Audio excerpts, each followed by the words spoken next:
Protekle sedmice smo se upoznali u Krnješevcima sa prvim dugolinijskim električnim Mercedesovim kamionom E-Actros 600. U narednih nekoliko minuta saznaćemo sve ono što verovatno čini budućnost dugolinijskog teškog transporta. Međutim, Mercedes nas istovremeno i podsjeća da je do električnog Actrosa put bio zaista dugačak. Čitavih 114 godina Mercedes-Benz proizvodi kamione kao jedan od simbola brenda.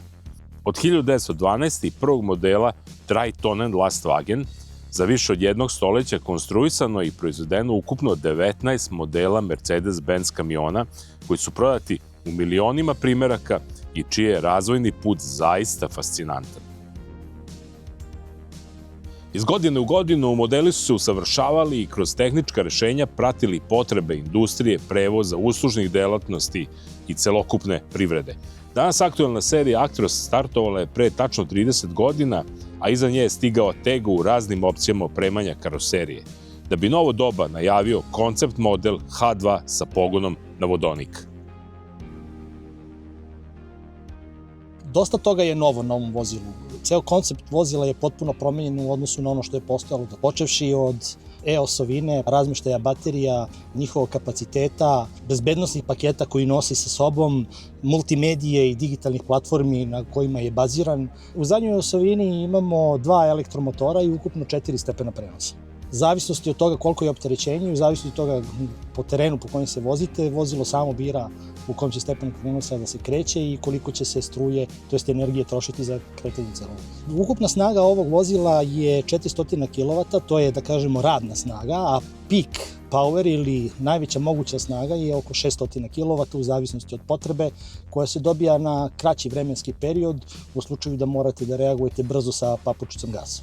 Ono što je interesantno jeste da se ovo vozilo vozi po sistemu jedne papuče, znači možete sa tom jednom papučom i da kočite i da dajete gas. Rekuperacija se takođe vrši preko te papuče. Kompletna priča oko korišćenja ovog vozila je toliko jedinstvena. Potrošnja ovog vozila se kreće negde oko 89 kWh ili 0,9 kako mi to kažemo na 100 km, što je u principu veoma nisko. Vozilo je testirano ruti od severa Evrope do juga Evrope u svim vremenskim uslovima i u svim temperaturskim uslovima. Mercedes-Benz kao i Daimler Truck stoji iza toga da je radijus kretanja ovog vozila 500 km, bez obzira na to kakvi su vremenski uslovi i kakvi su temperaturski uslovi, a ukoliko su vremenski uslovi savršeni, može da ide i do 650 km. Da bismo napunili vozilo od 20 do 80% baterije na megavatnom punjaču nam treba 30 minuta. Problem je što megavatni punjač nemamo trenutno, ne samo u Srbiji i u našoj regiji, ima ih jako malo i u zapadnoj Evropi.